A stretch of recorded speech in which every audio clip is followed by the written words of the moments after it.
మీ వల్ల ప్రజలకు కూడా కొన్ని అనుభవాలు ఉన్నాయి. ఆ ప్రజల అనుభవాల మేరకే ప్రజలు ఒక తీర్పు ఇచ్చిండ్రు. 10 సంవత్సరాలు ఏలిన మీరు 10 నెలలు కూడా పూర్తి చేసుకొని ప్రభుత్వం మీద కొన్ని వందల ఆరోపణలు చేస్తున్నారు. నాకేం అభ్యంతరం లేదు, అది మీ విజ్ఞత, మీ అవగాహన. అదేవిధంగా ఈరోజు వారు సిరిసిల్ల చేనేత కార్మికుల గురించి, బతుకమ్మ చీరల గురించి వారు గొప్పగా చెప్పిండ్రు.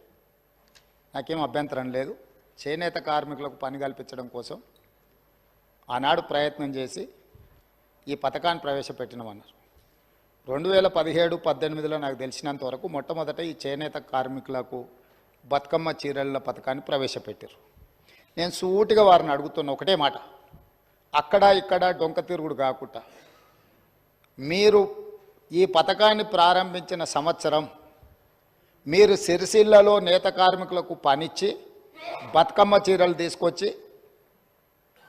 ఆడబిడ్డలకు పంచిపెట్టినరా, లేకపోతే మీ బినామీలకు కాంట్రాక్ట్లు ఇచ్చి సూరత్ వెళ్ళి సూరత్లో మీ తూకం కింద చీరలు తీసుకొచ్చి చీరల సైజు కంటే సైజు తక్కువ కట్ చేసి దండి కొట్టి ఆడబిడ్డలకు పంచిపెడితే ఆడబిడ్డలు తిరుగుబాటు చేసి ఇవి బతుకమ్మ చీరలు ఆడబిడ్డలు కట్టుకునేటివి కావు అని చెప్పి ఆడబిడ్డలు తిరుగుబాటు చేసిన మాట వాస్తవం కాదా?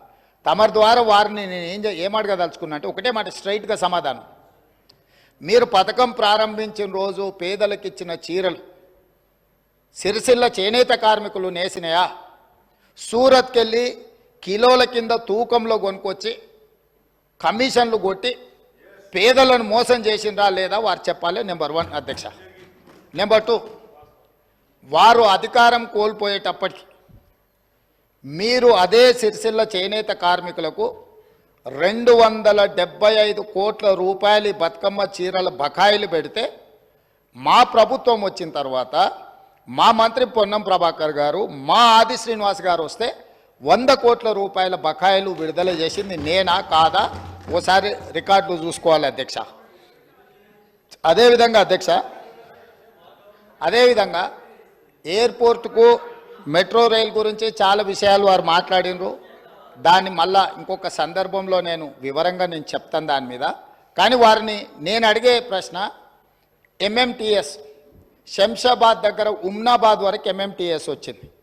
కేంద్ర ప్రభుత్వము ఎంఎంటీఎస్ను ఎయిర్పోర్టు లోపలికి అనుమతించండి, ఈ 2.5 కిలోమీటర్లు ఎంఎంటీఎస్ను ఎయిర్పోర్ట్లోకి అనుమతిస్తే సామాన్యమైన పేదలకు రవాణా సౌకర్యం ఏర్పడుతుంది.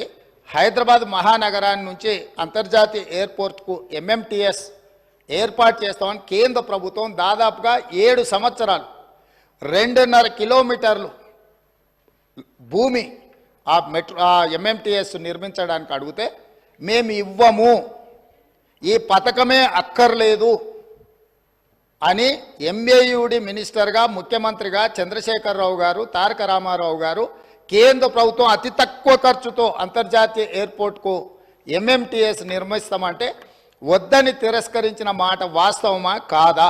ఒకవేళ మీరు కాదు అంటే ఆ వివరాలు అన్నీ కూడా తీసుకొచ్చి సభలో పెట్టి సభ ద్వారా తెలంగాణ ప్రజలందరికీ కూడా వారు ఎందుకోసం ఎంఎంటీఎస్ పేదలకు ఉపయోగపడే జస్ట్ 2.5 కిలోమీటర్స్ ఉమ్నాబాద్ నుంచి ఎయిర్పోర్ట్ లోపలికి అనుమతి ఇవ్వకపోవడానికి గల కారణము, దీని వెనకాల ఉన్న కుట్ర, దీని వెనకాల ఉన్న ఆర్థిక రాజకీయ ప్రయోజనము ఏందనేది కూడా ఈరోజు తెలంగాణ ప్రజలకు తెలవాలి. 3వది, ఈరోజు ముచ్చర్ల దగ్గర భూసేకరణకు సంబంధించి వారికి వారే ఊహించుకుంటుండ్రు, వారికి వారే కాయించుకుంటుండ్రు, వారికి వారే రెచ్చగొట్టే ప్రయత్నం చేస్తున్నారు, వారికి వారే భూసేకరణలో కండిషన్స్ పెట్టినమంటుండ్రు. మళ్ళీ ఇవన్నీ చెప్తూనే మీరు న్యూయార్క్ చేయండి, మీరు డల్లాస్ చేయండి, నేను ఎప్పుడూ మీలాక ఓల్డ్ సిటీని ఇస్తాంబుల్ చేస్తా అని, వరంగల్ని లండన్ చేస్తా అని, కరీంనగర్ని న్యూయార్క్ని చేస్తా అని ఇట్లాంటి అబద్ధాలు నేను ఎప్పుడు చెప్పలే. ట్యాంక్ బండులో నీళ్లను కొబ్బరి నీళ్ళలాగా చేసి ఎత్తుకొని తాగేటట్టు చేస్తా అని నేను ఎప్పుడు చెప్పలేదు అధ్యక్ష. నేను స్పష్టంగా తమరి ద్వారా వారికి ఏమైనా అనుమానం ఉంటే ఈరోజు అక్కడ భూసేకరణకు సంబంధించి ఫార్మాసిటీతో పాటు అలైడ్ ఇండస్ట్రీస్ కోసం భూసేకరణ చేస్తున్నామని నోటిఫికేషన్లు ఇచ్చిండ్రు. కావాలంటే ఆ నోటిఫికేషన్ నేను అధికారులకు చెప్పి తెప్పిస్తాను. దాంట్లో ఉన్న కండిషన్స్ ఏంది, ఏ మేరకు అక్కడ భూసేకరణ జరిగింది, భూసేకరణకు నోటిఫికేషన్ ఇచ్చిండ్రు అనే దాన్ని నేను స్పష్టంగా వారికి చెప్తాను అధ్యక్ష.